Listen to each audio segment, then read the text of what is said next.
Hello dear viewers, welcome to the Brownland News. I'm your host Idris Usman we are going to start with our headlines. Animal Resource Ministry announced resumption of livestock export to Saudi Arabia. Al-Burhan discussed with Troika efforts to achieve peace and democratic transformation. Kusheb pleads not guilty at the ICC Darfur trial.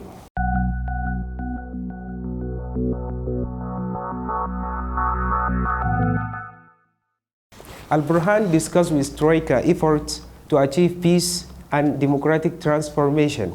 The Transitional Sovereignty Council President Lieutenant General Abdul Fattah Al-Burhan met the ambassador of Troika countries in Khartoum today, which includes the United States of America and Norway, Britain. Ambassador Lucy Tillman, chaired the affairs of the USA Embassy in Sudan, said in a press statement after the meeting of Troika countries with President Al-Burhan was frank and constructive.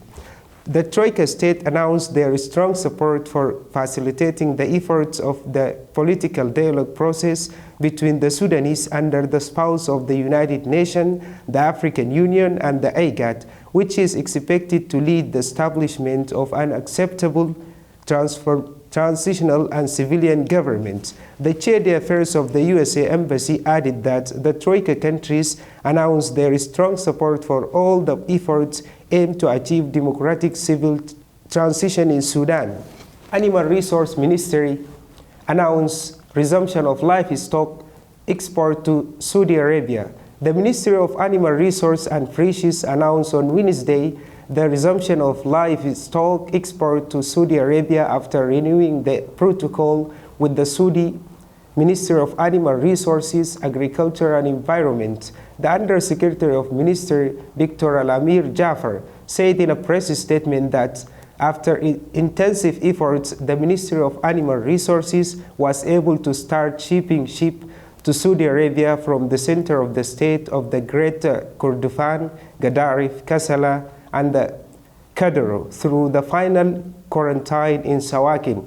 This coming as the result of intensive negotiation between two parties. He noted that the health measures taken were convincing to the Saudi side in terms of animal health, disease control, and epidemiological surveys.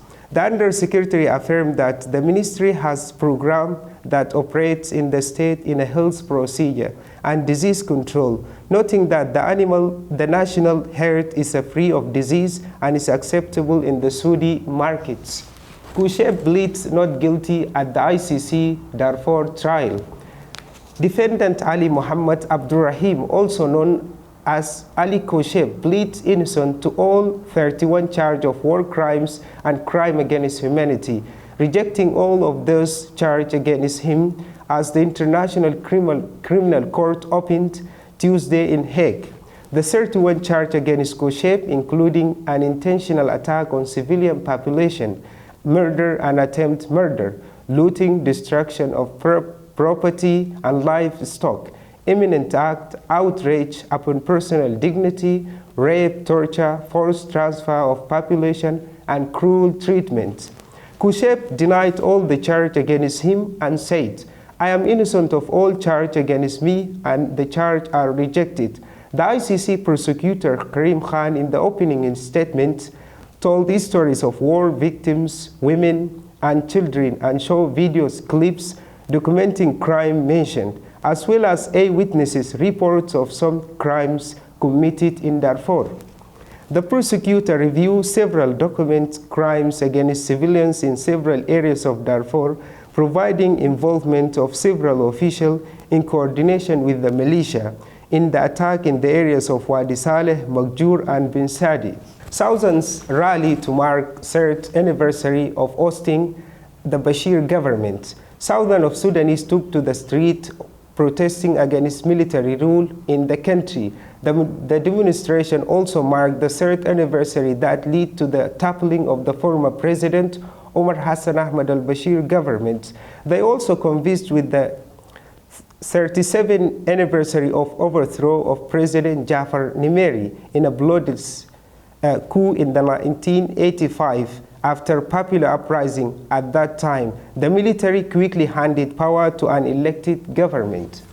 Tribal leaders signed an accord to end violence in eastern Sudan.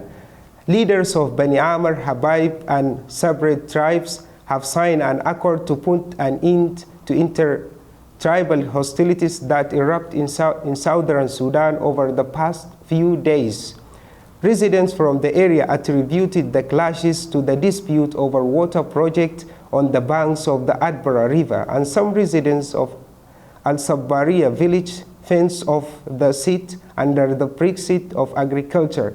The residents of another village opposed the fencing as they felt the land belonged to them, which led to the clashes during which bullets and knives were used. The accord was signed on behalf of Bani Amr by Nazir Ali Ibrahim, while Udoma Muhammad Idrisa signed on behalf of the Sabarat. The state governor expressed his hope that the signed agreement will end the violence and give way to brotherhood and tolerance working between us. Tigrayans rejected war crimes and abuse. Security forces and their allies in a disputed part of conflict-heated northern Ethiopia committed abuses against Tigrayans that amounted to war crimes and crimes against humanity. Two rights groups said Wednesday. Amnesty International and Human Rights Watch said Tigrayan civilians had been targeted in relentless campaign of ethnic cleansing. Ethiopian authorities have steadfastly denied the shocking breadth of crimes that have upheld it and have eagerly failed to address them, said Kenneth Ross, Executive Director of Human Rights Watch. By this, we came to end our news of today. You can watch the news again by visiting our website, brownland.com. Thanks.